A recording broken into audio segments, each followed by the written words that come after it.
এবার উপদেষ্টাদের বিরুদ্ধে হুঁশিয়ারি দিলেন গণ অধিকার পরিষদের নেতারা।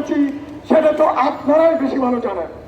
যদি ভারত যদি তার আগ্রাসনবাদিতা, সাম্রাজ্যবাদিতা, তার অর্থনৈতিক আগ্রাসন, রাজনৈতিক আগ্রাসন, ভূরাজনৈতিক আগ্রাসন, সামুদ্রিক আগ্রাসন, সকল আগ্রাসন বন্ধ না করে, সীমান্ত আগ্রাসন বন্ধ না করে, পানি আগ্রাসন বন্ধ না করে ভারতকে তাতে 100 টুকরা করার জন্য বাংলাদেশের জনগণকে আহ্বান জানাচ্ছি, প্রস্তুতি নেওয়ার আহ্বান জানাচ্ছি। সর্বশেষে বলতে চাই, মাননীয় সরকার প্রধান, মাননীয় সরকারের উপদেষ্টাগণ,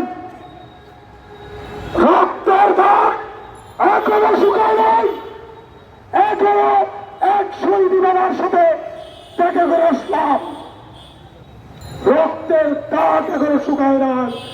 আপনারা যারা ভারতের অনুচর হিসেবে, উপদেষ্টা হিসেবে কাজ করছেন, আপনারা যারা সচিবালয়ে ভারত এবং আওয়ামী লীগের দালাল হয়ে কাজ করছেন, তাদেরকে সাবধান করে দিচ্ছি, যেভাবে গণভবন আমরা উড়িয়ে দিয়েছিলাম সেটা মনে রাখবেন।